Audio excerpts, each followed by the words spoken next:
अच्छा गुरुजी, ये लव पॉडेल हैं, इनका नाम मैं पढ़ नहीं पा रहा अच्छे से।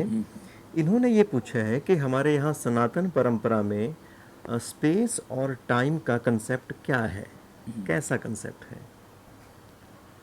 बात ये हमारे यहाँ दिक और काल को न्याय ने भी, वैशेषिक ने भी, जैन धर्म ने भी दिक माने स्पेस और टाइम माने यानी समय माने काल माने, तो सब ने इसको एक पदार्थ माना है, द्रव्य रूप है।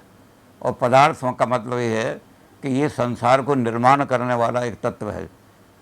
सब चीज़ें जिसके अंदर समाविष्ट हो जाती हैं, सब चीज़ें जिसके अंदर आकर के इकट्ठी हो जाती हैं, सारी घटनाएं जिसके अंदर घटित होती हैं, उसको हमारे यहाँ कहा कि ये स्पेस है। स्पेस एक ऐसी चीज़ है जिसके अंदर सब चीज़ घटित होती है। और इसी तरह काल को ये माना है कि काल का कहाँ से आरंभ हुआ।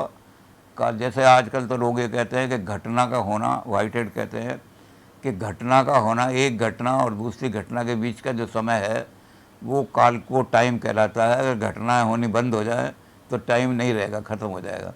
लेकिन हमारे यहाँ ये नहीं माना गया।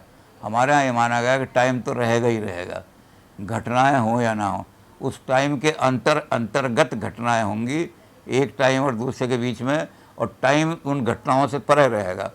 कोई घटना घटित ना हो तब भी टाइम रहेगा, क्योंकि घटना अगर घटित होती है तो पहले टाइम होना चाहिए। जिस चीज़ के अंदर कोई हो रहा है तो वैक्यूम नहीं होगा, वो वैक्यूम नहीं होगा बल्कि कोई चीज़ होगी। तो हमारे यहाँ टाइम को और स्पेस को सभी ने, जैनिज्म ने भी, न्याय ने भी, वैशेषिक ने भी। लेकिन हमारे यहाँ शंकराचार्य जो हैं कहते हैं कि ना स्पेस है ना टाइम है, ब्रह्म ही ब्रह्म है सारा का सारा, द इन्फिनिट। उस इन्फिनिट में ना तो स्पेस होती है न टाइम होता है। तो स्पेस और टाइम जो हैं वो कंटिन्यू, वो एक ऐसी चीज़ है जिनका अस्तित्व कुछ नहीं है। लेकिन लौकिक दृष्टि से, हम परमार्थिक दृष्टि से स्पेस टाइम कुछ नहीं है, लेकिन सांसारिक दृष्टि से वो वही मानते हैं जो न्याय और वैशेषिक मानते हैं कि टाइम के अंदर ही सारी घटनाएं होती हैं। टाइम वो जो सारी घटनाओं को चलाता है। काल बड़ा बलवान है, सारी घटनाएं काल के चक्र के द्वारा होती हैं, सब टेम्पोरल घटनाएं हैं। अगर काल नहीं होगा तो उल्टा कह रहे हैं वो व्हाइट हेड, तो कह रहा है कि अगर घटनाएं ना हो तो काल समाप्त हो जाएगा। हमारे यहाँ कहा गया टाइम ना हो तो कोई घटना होगी नहीं, सारी घटनाएं समाप्त हो जाएंगी। तो हमारे यहाँ स्पेस और टाइम को पदार्थ माना गया, द्रव्य माना गया है। द्रव्य माने संसार के कंस्टिट्यूएंट एलिमेंट में माना गया है। ये हमारा सारा, इसके बारे में हम विस्तार से पढ़ना चाहें तो किसी भी ग्रंथ में पढ़ सकते हैं, चाहे ऐसा न्याय ले लें, चाहे वैशेषिक ले लें, चाहे जैनिज्म ले लें, इसमें बहुत विशाल से मिल जाएगा कि टाइम, काल जो है वही काल चक्र के अंदर ही सारी घटनाएं हो रही हैं। जो घटनाओं का क्रम है, सारी घटनाएं हैं, उसके लिए उस चक्र को कहते हैं काल चक्र। और ये काल चक्र अनादि है। कब से काल शुरू हुआ? जब से दुनिया शुरू हुई काल शुरू हुआ।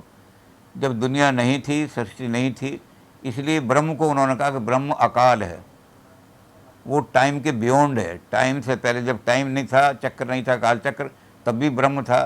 तो ब्रह्म का मतलब दी इन्फिनिट। जो इन्फिनिट है उसका कहीं बिगिनिंग नहीं है, एंड नहीं है, इसलिए वो कोई टेम्पोरल कैटेगरी, कोई टाइम का शब्द उसके ऊपर लागू नहीं किया जा सकता। ब्रह्म से पहले कौन था? तो हम कहेंगे तुम्हारा शब्द ही मूर्खतापूर्ण है, क्योंकि जो इन्फिनिट है उससे पहले कुछ चीज़ नहीं होती, और जो इन्फिनिट है उसके बाद में भी कुछ चीज़ नहीं होती। तो आफ्टर और बिफोर का शब्द जो है वो टेम्परल, टाइम सूचक है। तो इन्फिनिट पे टाइम सूचक शब्द ही लागू नहीं हो सकते। ये बहुत गहरी फिलॉसफी है कि टेम्पोरल शब्द ही जो लागू कर देते हैं हम, तो ये हम अपने लैंग्वेज ही गलत यूज़ कर रहे हैं। तो ये लैंग्वेज का प्रश्न आ जाता है, क्योंकि इन्फिनिटी का कोई लॉजिक नहीं है। और फाइनाइट को चलाने वाला सारा टाइम है। टाइम चला रहा है, उसके अंदर घटनाएं हो रही हैं, और जहाँ घटनाएं घटित हो रही हैं वो स्पेस है सारी की सारी। तो हमारे यहाँ स्पेस और टाइम का बहुत विस्तार से वर्णन किया गया है सभी ग्रंथों में।